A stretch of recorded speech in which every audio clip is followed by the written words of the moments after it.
Leitura da Bíblia em um ano, dia 64. Hoje leremos Número capítulo 7, Salmo 64 e Evangelho de João capítulo 5. Números 7.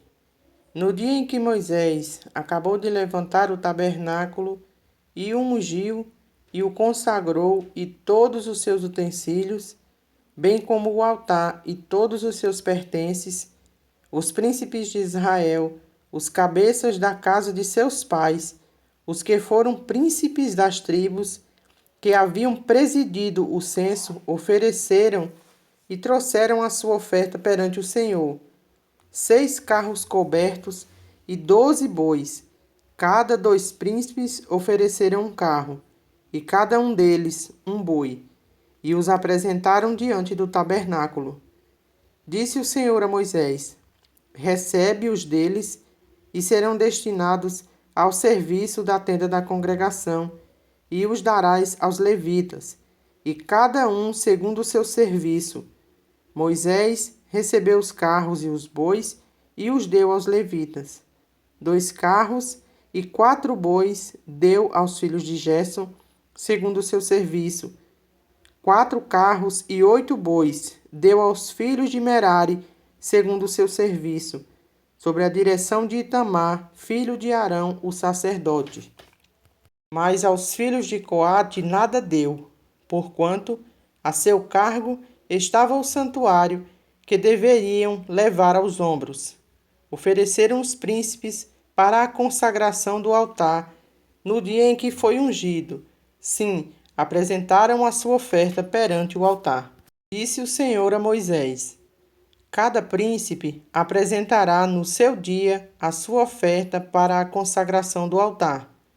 O que, pois, no primeiro dia apresentou a sua oferta foi Naasson, filho de Aminadab, da tribo de Judá. A sua oferta foi um prato de prata de peso de 130 siclos, uma bacia de prata de 70 siclos, segundo o ciclo do santuário, ambos cheios de flor de farinha, amassada com azeite, para a oferta de manjares. Um recipiente de 10 siclos de ouro, cheio de incenso, um novilho, um carneiro, um cordeiro de 1 ano para o holocausto, um bode para a oferta pelo pecado e para sacrifício pacífico, 2 bois, 5 carneiros, 5 bodes, 5 cordeiros de 1 ano. Foi esta a oferta de Naasson, filho de Aminadab. No segundo dia, fez a sua oferta Natanael, filho de Zuar, príncipe de Issacar. Como sua oferta, apresentou um prato de prata do peso de 130 siclos, uma bacia de prata de 70 siclos, segundo o ciclo do santuário, ambos cheios de flor de farinha, amassada com azeite para a oferta de manjares. Um recipiente de 10 siclos de ouro, cheio de incenso, um novilho, um carneiro, um cordeiro de 1 ano para o holocausto, um bode para a oferta pelo pecado e para sacrifício pacífico, 2 bois, 5 carneiros, 5 bodes, 5 cordeiros de 1 ano. Foi esta a oferta de Natanael, filho de Zuar. No terceiro dia, chegou o príncipe dos filhos de Zebulon, Eliabe, filho de Elon. A sua oferta foi um prato de prata do peso de 130 siclos, uma bacia de prata de 70 siclos, segundo o ciclo do santuário, ambos cheios de flor de farinha amassada com azeite para a oferta de manjares. Um recipiente de 10 siclos de ouro, cheio de incenso, um novilho, um carneiro, um cordeiro de 1 ano para o holocausto, um bode para a oferta pelo pecado e para sacrifício pacífico, 2 bois, 5 carneiros, 5 bodes, 5 cordeiros de 1 ano. Foi esta a oferta de Eliabe, filho de Elon. No quarto dia, chegou o príncipe dos filhos de Ruben, Elisur, filho de Sedeur.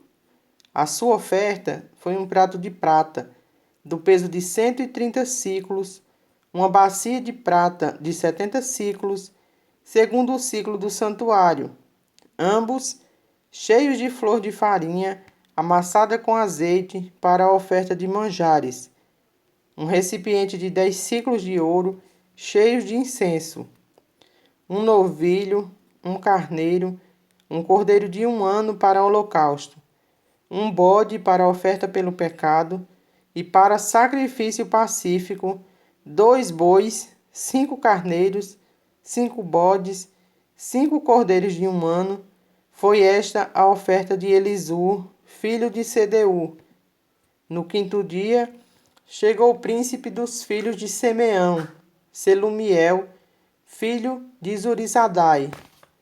A sua oferta foi um prato de prata do peso de 130 siclos, uma bacia de prata de 70 siclos, segundo o ciclo do santuário, ambos cheios de flor de farinha amassada com azeite para a oferta de manjares, um recipiente de 10 siclos de ouro cheio de incenso, um novilho, um carneiro, um cordeiro de 1 ano para o holocausto, um bode para a oferta pelo pecado e para sacrifício pacífico, 2 bois, 5 carneiros, 5 bodes, 5 cordeiros de 1 ano. Foi esta a oferta de Selumiel, filho de Zurizadai. No 6º dia, chegou o príncipe dos filhos de Gade, Eliasaf, filho de Deuel.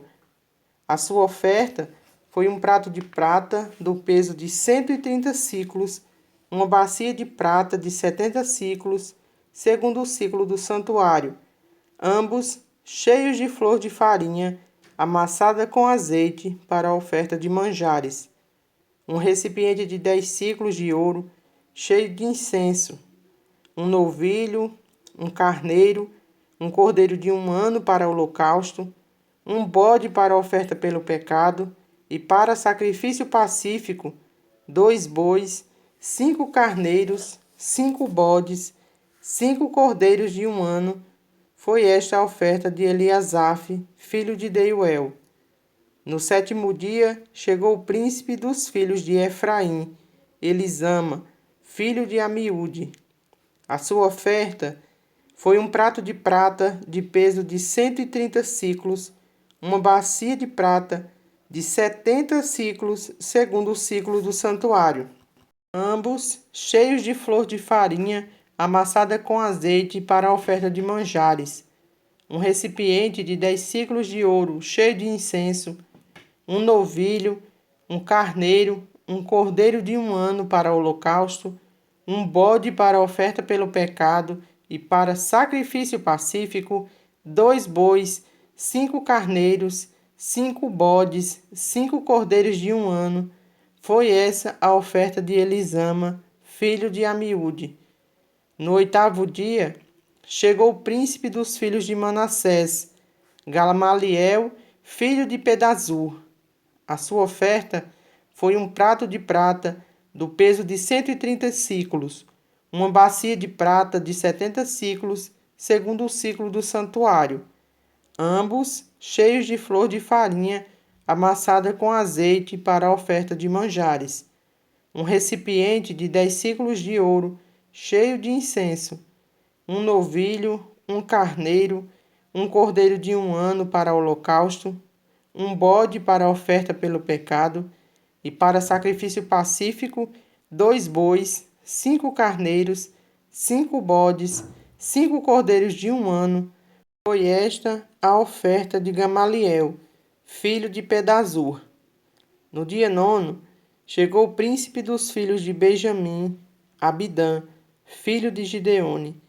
A sua oferta foi um prato de prata do peso de 130 siclos, uma bacia de prata de 70 siclos, segundo o ciclo do santuário, ambos cheios de flor de farinha amassada com azeite para a oferta de manjares, um recipiente de 10 siclos de ouro cheio de incenso, um novilho, um carneiro, um cordeiro de 1 ano para o holocausto, um bode para a oferta pelo pecado e para sacrifício pacífico, 2 bois, 5 carneiros, 5 bodes, 5 cordeiros de 1 ano. Foi esta a oferta de Abidã, filho de Gideone. No 10º dia, chegou o príncipe dos filhos de Dan, Aiezer, filho de Amizadai.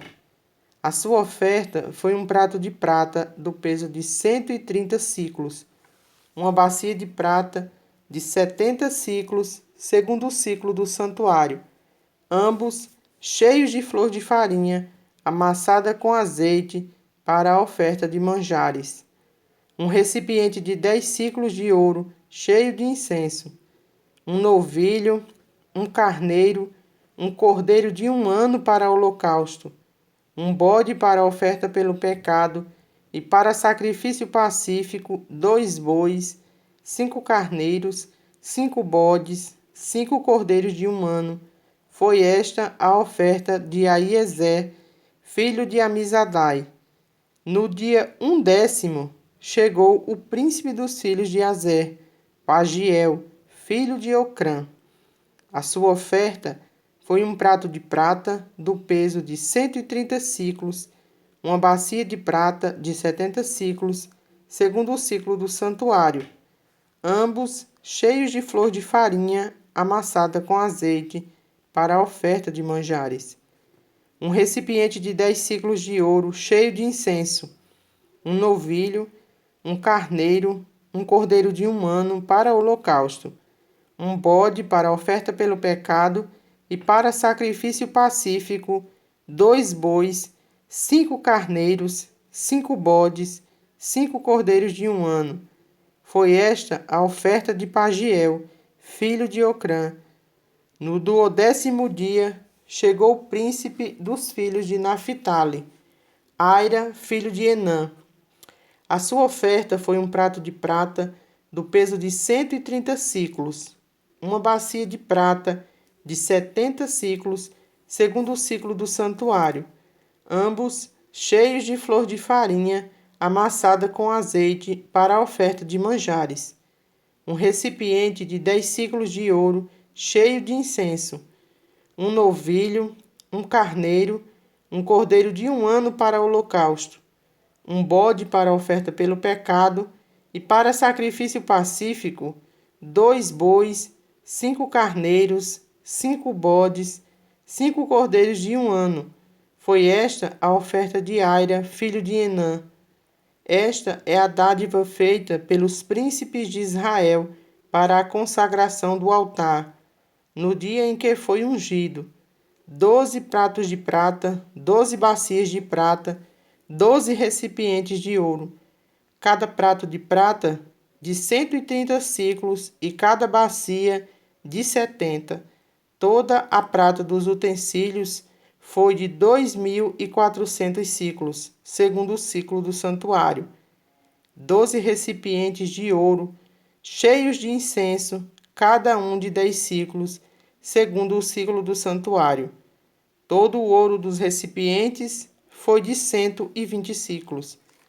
Todos os animais para o holocausto foram 12 novilhos, carneiros, 12 cordeiros de 1 ano, com a sua oferta de manjares, e 12 bodes para a oferta pelo pecado. E todos os animais para sacrifício pacífico foram 24 novilhos, os carneiros 70, os bodes 70, os cordeiros de 1 ano 70. Esta é a dádiva para a consagração do altar, depois que foi ungido. Quando entrava Moisés na tenda da congregação para falar com o Senhor, então ouvia a voz que lhe falava de cima do propiciatório, que está sobre a arca do testemunho, entre os 2 querubins. Assim lhe falava. Salmo 64. Proteção contra os inimigos. Ouve, ó Deus, a minha voz nas minhas perplexidades. Preserva-me a vida do terror do inimigo. Esconde-me da conspiração dos malfeitores e do túmulo dos que praticam a iniquidade, os quais afiam a língua como espada e apontam, quais flechas, palavras amargas para as ocultas atingirem o íntegro. Contra ele dissiparam repentinamente e não temem. Teimam no mau propósito, falam em secretamente armar ciladas. Dizem: quem nos verá? Projetam iniquidade, inquirem tudo o que se pode escogitar. É um abismo o pensamento e o coração de cada um deles. Mas Deus desfere contra eles uma seta, de súbito se acharão feridos, dessarte serão levados a tropeçar. A própria língua se voltará contra eles. Todos os que os veem meneiam a cabeça. E todos os homens temerão, e anunciarão as obras de Deus, e entenderão o que ele faz. O justo se alegra no Senhor, e nele confia. Os de reto coração, todos se gloriam. João capítulo 5. Passadas essas coisas, havia uma festa dos judeus, e Jesus subiu para Jerusalém. Ora, existe ali, junto à porta das ovelhas, um tanque, chamado em hebraico Betesda, o qual tem 5 pavilhões. Nestes jazia uma multidão de enfermos, cegos, coxos, paralíticos, esperando que se movesse a água, porquanto um anjo descia em certo tempo, agitando-a, e o primeiro que entrava no tanque, uma vez agitada a água, sarava de qualquer doença que tivesse. Estava ali um homem enfermo, havia 38 anos. Jesus, vendo-o deitado e sabendo que estava assim há muito tempo, perguntou-lhe: queres ser curado? Respondeu-lhe o enfermo: Senhor, não tenho ninguém que me ponha no tanque. Quando a água é agitada, pois, enquanto eu vou, desce outro antes de mim. Então lhe disse Jesus: levanta-te, toma o teu leito e anda. Imediatamente o homem se viu curado e, tomando o leito, pôs-se a andar. E aquele dia era sábado. Por isso disseram os judeus ao que fora curado: hoje é sábado e não te é lícito carregar o leito. Ao que ele respondeu: o mesmo que me curou me disse: toma o teu leito e anda. Perguntaram-lhe eles: quem é o homem que te disse: toma o teu leito e anda? Mas o que fora curado não sabia quem era, porque Jesus se havia retirado, por haver muita gente naquele lugar. Mais tarde, Jesus o encontrou no templo e lhe disse: olha, já que estás curado, não peques mais, para que não te suceda coisa pior. O homem retirou-se e disse aos judeus que fora Jesus quem o havia curado. E os judeus perseguiam Jesus, porque fazia estas coisas no sábado. Mas ele lhes disse: meu pai trabalha até agora, e eu trabalho também. Por isso, pois os judeus ainda mais procuravam matá-lo, porque não somente violava o sábado, mas também dizia que Deus era seu próprio Pai, fazendo-se igual a Deus. Então lhes falou Jesus: em verdade vos digo, que o Filho nada pode fazer de si mesmo, senão somente aquilo que vi fazer o Pai. Porque tudo o que este fizer, o Filho também semelhantemente o faz. Porque o Pai ama o Filho e lhe mostra tudo o que faz, e maiores obras do que estas lhe mostrará, para que vos maravilheis. Pois assim como o Pai ressuscita e vivifica os mortos, assim também o Filho vivifica aqueles a quem quer. E o Pai a ninguém julga, mas ao Filho confiou todo o julgamento, a fim de que todos honrem o Filho do modo por que honram o Pai. Quem não honra o Filho, não honra o Pai que o enviou. Em verdade vos digo, quem ouve a minha palavra e crê naquele que me enviou tem a vida eterna. Não entra em juízo, mas passou da morte para a vida. Em verdade vos digo, que vem a hora, e já chegou, em que os mortos ouvirão a voz do Filho de Deus, e os que a ouvirem viverão. Porque assim como o Pai tem vida em si mesmo, também concedeu ao Filho ter vida em si mesmo. E lhe deu autoridade para julgar, porque é o Filho do homem. Não vos maravilheis disto, porque vem a hora em que todos os que se acham nos túmulos ouvirão a sua voz e sairão. Os que tiveram feito o bem para a ressurreição da vida, e os que tiverem praticado o mal para a ressurreição do juízo. Eu nada posso fazer de mim mesmo, na forma porque ouço, julgo. O meu juízo é justo, porque não procuro a minha própria vontade, e sim a daquele que me enviou. Se eu testifico a respeito de mim mesmo, o meu testemunho não é verdadeiro. Outro é o que testifica a meu respeito, e sei que é verdadeiro o testemunho que ele dá de mim. Mandastes mensageiros a João, e ele lhe deu testemunho da verdade. Eu, porém, não aceito humano testemunho. Digo-vos, entretanto, estas coisas, para que sejais salvos. Ele era a lâmpada que ardia e alumiava, e vós quisestes, por algum tempo, alegrar-vos com a sua luz. Mas eu tenho maior testemunho do que o de João, porque as obras que o Pai me confiou para que eu as realizasse, estas que eu faço, testemunham ao meu respeito de que o Pai me enviou. O Pai que me enviou, esse mesmo é que tem dado testemunho de mim. Jamais tendes ouvido a sua voz, nem visto a sua forma. Também não tendes a sua palavra permanente em vós, porque não credes naquele a quem ele enviou. Examinais as Escrituras, porque julgais ter nelas a vida eterna, e são elas mesmas que testificam de mim. Contudo, não quereis vir a mim para terdes vida. Eu não aceito glória que vem dos homens. Sei, entretanto, que não tendes em vós o amor de Deus. Eu vim em nome de meu Pai, e não me recebeis. Se outro vier em seu próprio nome, certamente o recebereis. Como podeis crer, vós, os que aceitais glórias uns dos outros, e contudo não procurais a glória que vem do Deus único? Não pensei que eu vos acusarei perante o Pai. Quem vos acusa é Moisés, em quem tendes firmado a vossa confiança. Porque, se de fato cresceis em Moisés, também creríeis em mim, porquanto ele escreveu a meu respeito. Se, porém, não crerdes nos seus escritos, como crereis nas minhas palavras?